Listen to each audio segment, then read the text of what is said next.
5 enjeux de la COP28 qui commence aujourd'hui, c'est parti. La conférence mondiale pour le climat aura lieu jusqu'au 12 décembre à Dubaï. En tête des sujets abordés, la transition des énergies fossiles vers des énergies renouvelables. Le but est de limiter le réchauffement climatique à 1,5 degré par rapport à l'ère pré-industrielle. Un sujet épineux puisque le pays hôte, les Émirats Arabes Unis, est un grand producteur de pétrole. Ils défendent une vision d'un avenir bas carbone en continuant à utiliser des énergies fossiles.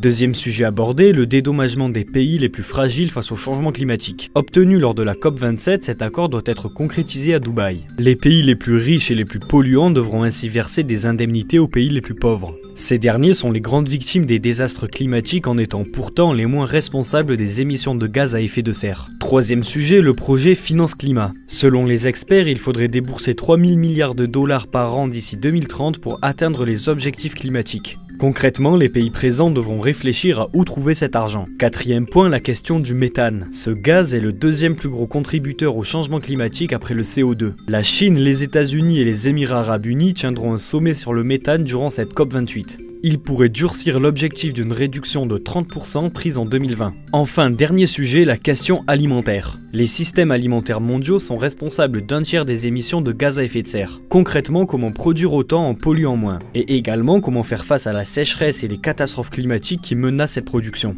Et vous, que pensez-vous des accords de cette COP28?